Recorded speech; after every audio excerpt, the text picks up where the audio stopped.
I hate my self.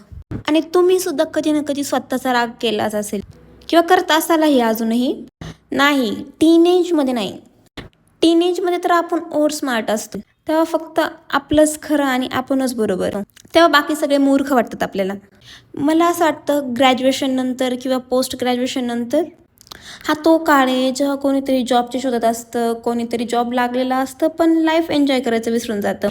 आणि असं panic period असतो की आपल्याला स्वतःचा राग यायला लागतो. जे जॉब शोधतायत त्यांना जॉब का मिळत नाही आहे, आपण युजलेस आहोत की काही असं वाटतं. आणि जे जॉबला आहेत ते जगायचं राहून गेलं म्हणून दुःखी असतं. तर थोडक्यात सांगायचं काय तर असा एक क्षण असतो ज्यावेळेस आपल्याला आपल्या आयुष्याचा आणि आपला खूप राग येतो आणि जी युजलेस असं वाटतं. मलाही खूप यायचा काही काळ आणि अधूनमधून कधी येतही राहतो. आणि हे मला असं वाटतं चुकीचं नाही आहे. त्या सिच्युएशनमध्ये आपण कसं रिॲक्ट करतो, कसं स्वतःला बदलतो ते महत्त्वाचं आहे. आयुष्य आहे, चालायचंच. मला माहीत नाही आज किती लोकांनी रिलेट केलं असेल या गोष्टीशी, पण माझ्यासोबत असं खूपदा झालं आहे. आणि जर रिलेट केलं असेल ना, तर DM नका करू, कमेंट करा, ओके?